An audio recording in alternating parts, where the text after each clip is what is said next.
Ravi de vous accueillir sur le plateau de Mobility TV pour évoquer aujourd'hui la place de l'automobile et de la mobilité dans les médias et notamment à la radio, au détour d'une idée pas si folle que ça du grand Manitou de Mobility TV et du patron de Sud Radio en embarquant la FIEV et le CNPA. Ça tombe très bien. Les représentants de ces entités sont ici sur notre plateau. On est ravis de les accueillir. Claude Cham, bonjour. Bonjour. Président d'honneur de la FIEV, président d'équipe auto. Oui, oui, c'est très bien, vous êtes là, avec Xavier Oran également, délégué général du CNPA. Bonjour, Xavier Oran, soyez le bienvenu. Patrick Roger, le directeur général de Sud Radio. Bonjour. Patrick est habitué de Mobility TV, bien sûr. Et je parlais du grand Manitou tout à l'heure. Pierre Mercier, Mobility TV, Autocassette. Bonjour Pierre Mercier. Le grand Sacha. Soyez le bienvenu. Dans quelques instants, on va expliquer ce dispositif et tout ce qui vous est proposé d'ailleurs depuis début janvier, notamment sur Sud Radio, par le prisme de Mobility TV et avec nos partenaires. Mais d'abord, question introductive pour vous, Claude Cham. C'était une nécessité que de s'engager pour donner encore plus la parole aux acteurs de l'automobile dans les médias? C'était un manque? C'était un manque et c'est une nécessité, à mon avis, encore plus prégnante aujourd'hui qu'hier, compte tenu des évolutions que nous sommes en train de vivre et de ce que je peux entendre sur l'automobile. Et je pense qu'il était absolument indispensable de trouver un média qui vienne permettre de repositionner un certain nombre de vérités. Et donc, quand on veut traiter de ces sujets-là sans polémique, il faut s'adresser à des professionnels. Et donc, quand on a un professionnel comme Pierre qui vient vous voir, vous dites pas non. Évidemment. Xavier Oran, même son de cloche, même sentiment, même avis que Claude Cham. Il y avait une nécessité, ou un manque plus exactement dans les médias. Il y a encore un manque pour évoquer l'automobile et tous ses pans. Bien entendu, Claude a parfaitement raison. Et lorsque Pierre Mercier nous a fait cette proposition, et je l'en remercie, la FIEV et le CNPA se sont très rapidement alignés sur cette proposition pour travailler avec Patrick Roger et ses équipes au niveau de Sud Radio, parce que Claude parlait à l'instant d'une transition qui est absolument fondamentale et qui est d'ailleurs assez difficile à correctement représenter et à expliquer. Et c'est aussi sans doute l'occasion de parler vrai, ou plus exactement de reparler vrai, pour parler d'automobile différemment, avec ses réalités contemporaines, ses défis extraordinairement importants, et puis aussi toutes les difficultés qu'il ne faut pas nier, et pour dire les choses simplement, sur lesquelles les différents représentants de l'automobile ont un certain nombre de difficultés pour correctement se faire entendre de la puissance publique, mais aussi de l'opinion publique qu'il faut convenablement éclairer par rapport à des technologies, un rapport à l'automobile qui est en train de profondément évoluer, mais avec des constantes. Je pense qu'on aura l'occasion d'en reparler. Bien sûr. La genèse de cet accord, en tout cas de cette association, avec Pierre dans quelques instants. Mais d'abord, le dispositif, il faut le dire quand même, Patrick Roger, Sud Radio devient la radio de l'auto. La radio de l'auto, incontestablement, parce que nous avons plusieurs rendez-vous. Nous avions déjà quelques rendez-vous et on avait constaté que ces rendez-vous avaient déjà rencontré un certain succès et qu'on pouvait aller beaucoup plus loin en proposant des choses diverses, c'est-à-dire en expliquant tous les enjeux de ce qu'est en train de vivre le monde automobile aujourd'hui. Une révolution, comme il y en a peu finalement, il y en a une tous les 15-20 ans. Il y a eu la révolution avec le numérique qui a bouleversé en fait les choses, en tout cas dans le monde de la presse et dans le monde globalement aujourd'hui du commerce et du fonctionnement de nos sociétés. Et ce qui va toucher et avoir beaucoup de conséquences pour à la fois donc les automobilistes, mais également l'ensemble de notre société. Elle est bâtie quand même beaucoup autour de ce monde du déplacement, du transport, qui est en fait la voiture. Et il n'y a pas que la voiture, d'ailleurs, on peut même aller plus loin. C'est-à-dire qu'il y a les poids lourds, et c'est un secteur fondamental qui est à la croisée en plus des chemins. Parce que pour aller travailler, pour se déplacer, on a besoin de sa voiture. Pour transporter des marchandises, on a besoin d'une manière ou d'une autre de bouger, de se déplacer. Et puis, à côté de ça, on a besoin de fabriquer, de produire chez nous. Quand on parle de réindustrialisation en France, à un moment donné, derrière ces mots, il faut mettre éventuellement des usines ou en tout cas des projets. Donc, vous voyez, on est à la croisée des chemins. Et 3 rendez-vous sur Sud Radio avec Mobility TV, avec la FIEV, avec le CNPA. Le jeudi, les vraies voix qui font rouler la France, puisqu'il y a le slogan évidemment, les vraies voix qui font bouger la France, mais qui font rouler la France. Ça, c'est le jeudi à 19h. Et puis le samedi et le dimanche, dans la matinale, 9h15, le samedi, 9h30 le dimanche. 9h35, 40 le autour du marché, à la fois de l'occasion, du marché en fait du neuf, et puis des grandes thématiques. Voilà, et les grandes thématiques, c'est ça qui est important.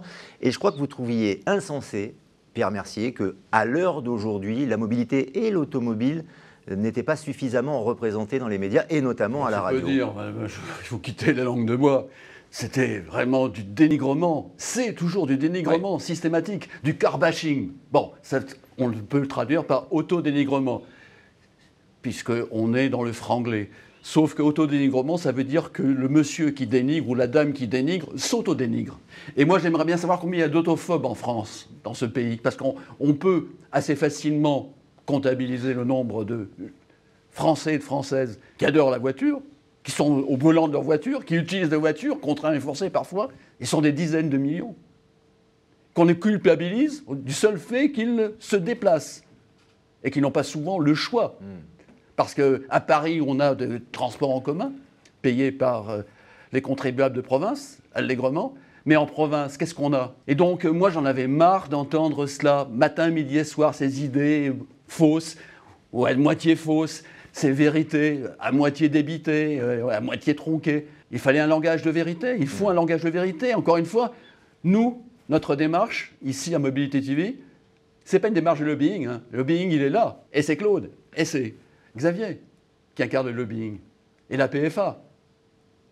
Nous sommes des journalistes, c'est-à-dire que nous avons l'obligation de donner au consommateur final les informations les plus solides, les plus vérifiées, les plus vérifiables. C'est ça notre objectif. Et les prendre par la main. Et les prendre par la main et leur donner les bonnes informations. Et leur donner les informations que les professionnels peuvent avoir. Auxquelles ils n'avaient pas accès, peut-être. Voilà. C'est vrai, Claude Cham, on peut le dire, parce que au bas mot, 75% des Français sont concernés par l'automobile. Bien sûr. Non, ça veut dire que c'est une immense majorité. Toutes les études démontrent, et la place de la voiture, loin de s'être dégradée dans les 10 dernières années, au contraire, elle s'est renforcée. Et aujourd'hui, la voiture a pris place dans le paysage. J'ai l'habitude de dire, en tant qu'homme de l'automobile, on n'a pas forcé les consommateurs à acheter des voitures. S'ils ont acheté des voitures, c'est qu'ils y ont trouvé un intérêt pour leur vie. C'est un extraordinaire outil de culture, de liberté, pour se soigner. Enfin, on a besoin d'une voiture aujourd'hui dans le monde moderne. Ce qui s'est passé, et pourquoi nous sommes, je dirais, un peu schizophrènes face à la voiture tous, c'est que les infrastructures, l'adaptation de nos villes, de nos zones périurbaines à ce véhicule-là, à ce mode de transport-là, n'est pas allé à la vitesse et on n'a jamais anticipé. On n'avait pas fini une autoroute que déjà elle était saturée. Il faut savoir que raisonner de la mobilité, c'est toujours raisonner entre 10, 15 et 20 ans à l'avance. Il faut, entre le moment où vous commencez à construire une infrastructure routière, vous avez un délai qui va être de 15 à 18 ans avec les expropriations, etc. Pendant ce temps-là, eh bien, les voitures sont venues, c'est-à-dire. Donc ce que je trouve, nous, on est effectivement, moi je suis un représentant des équipementiers, je défends les équipementiers. Mais ce que j'ai toujours dit, et je ne dénigre pas le terme de lobbying qui me satisfait bien, mais le lobbying, pour qu'il marche bien et qu'il soit compris et accepté par la population, c'est qu'il doit dire la vérité. C'est pour ça que je n'ai aucun problème à me trouver dans des plateaux face à des journalistes qui sont à la recherche de vérité, parce qu'il faut toujours dire la vérité avec conviction et débattre sur des sujets où on apporte la contradiction. Vous savez, le monde dans lequel on vit, il n'est jamais blanc ou noir. Il est dans les zones de gris. Donc il faut arriver à trouver une sorte de dialogue intéressant, et c'est pour ça qu'avec Mobility TV, avec Sud Radio, moi j'ai trouvé tout à fait l'espace où je peux m'exprimer librement de ce que je pense en représentant les gens que je représente. Et donner aussi les bonnes informations, car Xavier Oran, j'insiste encore sur le terme de lobbying. pourquoi êtes-vous contraint de faire du lobbying pour quelque chose qui semble tout à fait accessible et naturel pour le quotidien des Français? Moi, je pense que je rebondis sur ce que disait Claude Cham à l'instant, parce que je le rejoins totalement. Le lobbying, il ne faut pas avoir le lobbying honteux. Je veux dire, quand on a le privilège de représenter une filière aussi importante, d'abord parce que c'est une aspiration très puissante en réalité dans notre pays, qui a co-inventé l'automobile. C'est une industrie qui a incarné et qui incarne encore aujourd'hui une très grande part de notre génie national. On voit que l'attachement à l'automobile, au-delà de toutes les statistiques, de tous les chiffres, est extrêmement vibrant dans notre pays.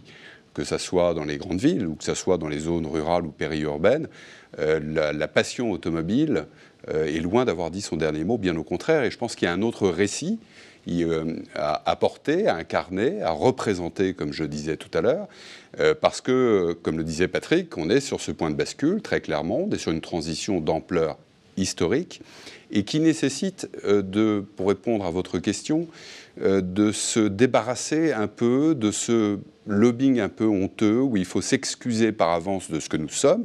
Je pense qu'au contraire, la filière automobile a tous les motifs d'être fière d'elle-même, sans arrogance, mais très certainement de beaucoup mieux expliquer en quoi elle est en mesure de répondre aux défis contemporains et de s'inscrire dans une trajectoire durable qui va faire quoi ? Tenir la promesse de départ. Tenir la promesse de départ, c'est une promesse de civilisation, c'est une promesse qui permet de relier des classes sociales, des générations, des territoires entre elles, et de porter un progrès collectif, et de ce fait, de contribuer directement à la croissance du pays. Les idéologues ou les autres lobbies que l'on voit et qui ont été probablement mieux organisés que nous, à un moment ou à un autre. Il faut être honnête, il faut être objectif. Il ne faut pas non plus... on a sans doute laissé une partie de nos territoires d'expression découverts et être utilisés par d'autres parties prenantes, avec lesquelles d'ailleurs il faut engager un autre dialogue. Donc je pense que c'est un effort qui est demandé à tout le monde, et c'est un effort que la filière automobile doit faire aussi sur elle-même, moins d'arrogance certainement, plus d'écoute, plus de dialogue, et comme le disait Claude, il a raison, de l'objectivité. Je pense qu'il y a beaucoup d'hystérie quand on parle d'automobile, beaucoup de dogmes, beaucoup d'idéologie. En fait, Claude, je reprends ton expression, c'est 50 nuances de couleurs. Quand on aborde les questions de mobilité, de transport, ce sont des phénomènes extraordinairement complexes, encore plus aujourd'hui. Et donc, il faut les aborder avec beaucoup de recul, mais beaucoup de nuances, de souplesse. Les choses ne sont pas noires ou blanches. Il y a des réalités de géographie, de budget, de marges qui sont compliquées. Tout cela ne va pas tomber du ciel. Et encore une fois, on est aujourd'hui convoqué devant un destin qui est en train de basculer. Et l'urgence et l'exigence, à l'aube d'un prochain quinquennat, c'est de réussir cette transition. Parce que si jamais c'était un échec, ça sera d'abord un échec collectif. Et ça sera une véritable tragédie pour le pays, dont on paiera très certainement très longtemps le prix. D'où l'important d'être audible, visible évidemment, et cette filière automobile est aussi en train de se renouveler, elle est en train d'évoluer véritablement. Elle se renouvelle, et d'un mot, pardon, oui. Par rapport au mot lobby, oui. Encore une fois avec ce que je disais tout à l'heure, mais je pense qu'on est dans un moment où des intérêts d'une filière rejoignent assez parfaitement, en tout cas coïncident avec l'intérêt général. C'est la raison pour laquelle il faut regarder les choses avec objectivité et une très grande rationalité pour se projeter avec efficacité et gagner en performance. L'automobile et la mobilité, Patrick Roget, fait partie de notre société, font partie de notre société. C'est pas que dans l'air du temps, c'est au cœur vraiment de la vie des Français et donc de vos auditeurs. Et l'intérêt pour une radio comme Sud Radio, c'est de pouvoir donner la parole aussi et d'informer vos auditeurs. Oui, parce c'est que, un sujet de société non, comme un autre. Non, mais bien sûr, et parce qu'il y a plusieurs choses.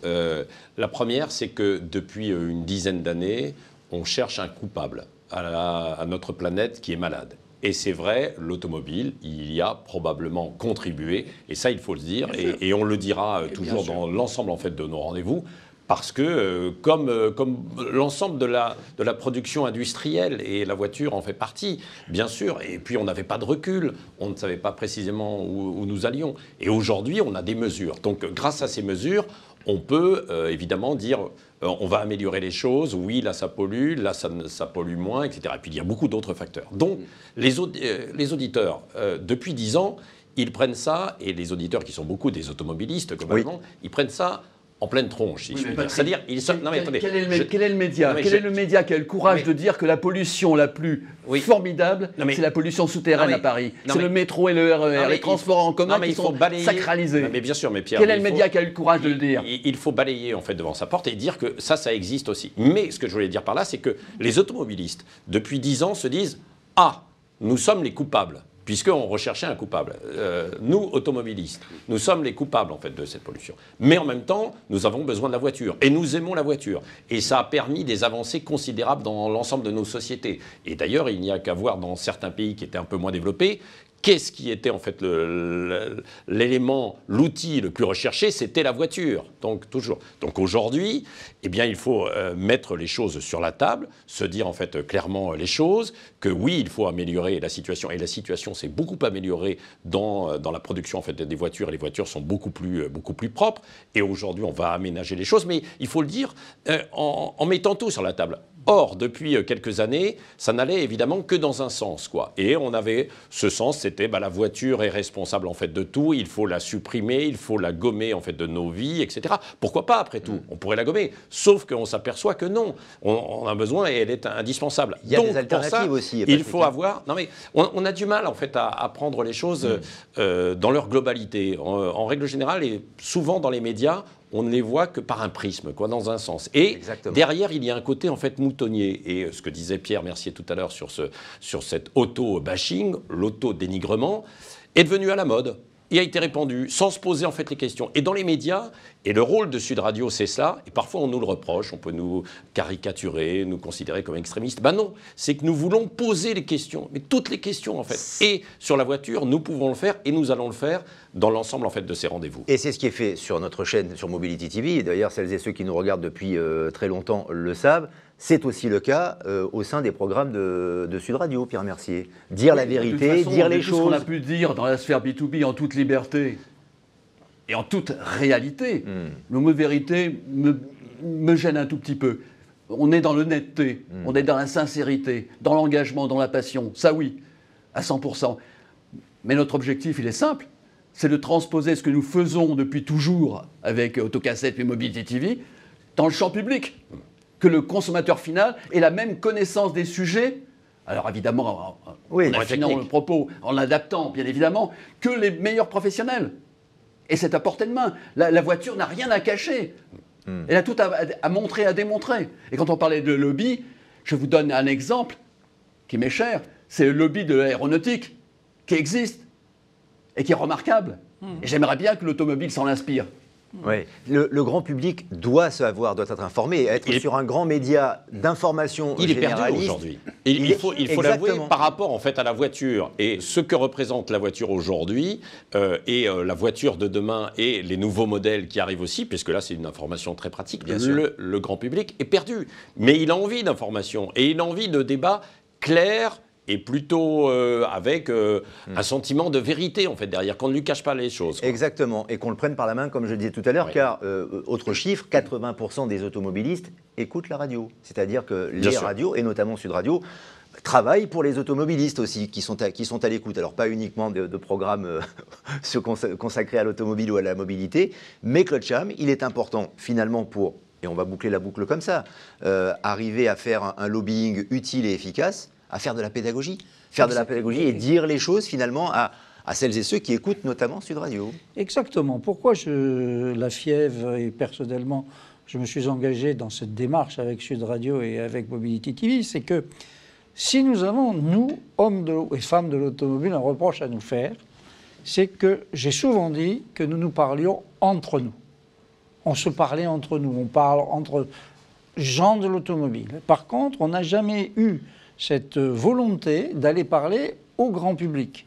Et il y a énormément d'informations très objectives où on n'a pas à rougir de ce que nous avons fait. Patrick a parfaitement raison.